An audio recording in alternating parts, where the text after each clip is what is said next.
Hello, you guys. Welcome to this week's Wellness Wednesday. Today, I wanted to talk to you guys a little bit about sleep. One of the big things that I've been hearing a lot of is that people are not sleeping very well, which is not really shocking right now.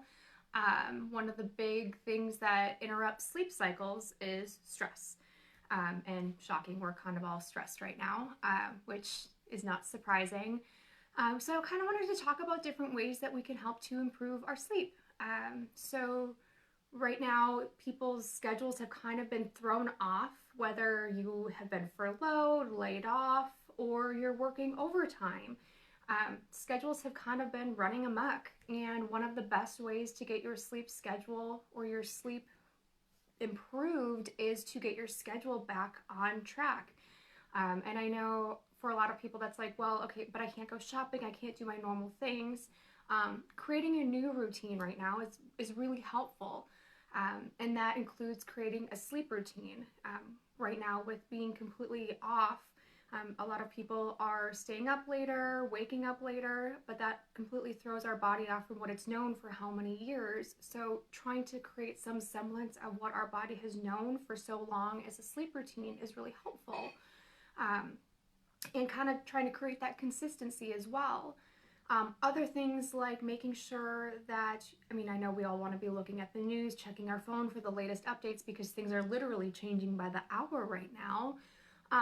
But making sure that as we are getting closer to the time that we're going to be heading to bed, shutting down the electronics because the lights, the filters that come through will actually keep us awake for longer.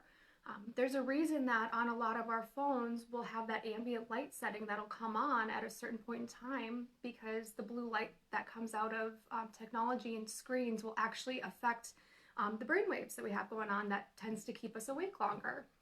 So things like that to be aware of. It literally keeps your brain more stimulated. And if you're someone who's like, no, I need to have that, okay, just make sure that you're using like blue light filters, like on your phone, turn on that ambient light.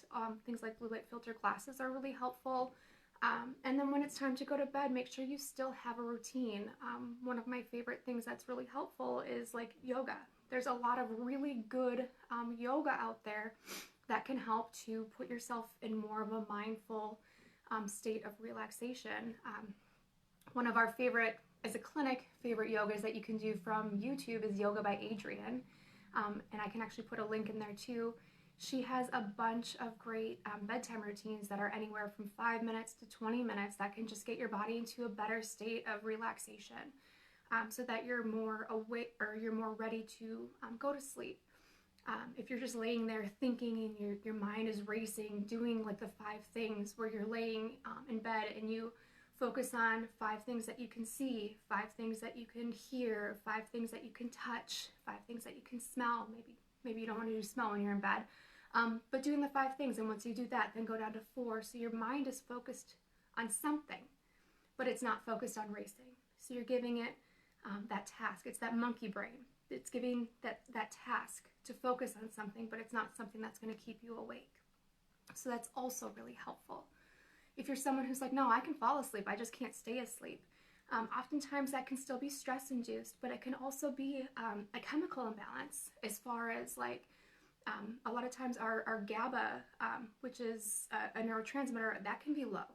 So a lot of times people are like, oh, I take melatonin, I fall asleep, but then I'm still waking up. We know that melatonin helps us to fall asleep, which is the neurotransmitter that serotonin, which is our happy hormone, serotonin converts into melatonin to help us fall asleep. So if you're having an easy time falling asleep but you're not staying asleep, oftentimes it'll be GABA that we're lacking in. So supplementing with things like GABA can be really helpful to help us stay asleep through the night. And things like that. So just being aware of our routine is really helpful. And then kind of the last thing, like I mentioned last week, is allowing yourself to feel whatever it is that you're feeling. Because one of the big things, like I said from the beginning, is stress. And if you're feeling like, oh, well, I've got all these emotions, I've got all this stress, but what my experience is, what my condition in this pandemic is not nearly as bad as, person X, person Y, person Z, so I shouldn't feel this. You got to be able to get that out, or it's going to manifest in your sleep, in your health, in every other aspect of your life. So allow yourself to feel it, let yourself get it out so that you can just sleep.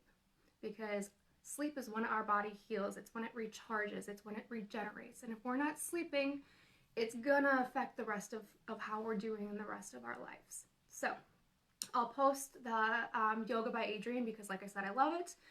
Check it out on YouTube. But if you have any other questions on this, let me know, because it has been one of the most common things that I have been hearing, and it is so vastly important. So hope you guys have a great week, and I will catch you later. Bye.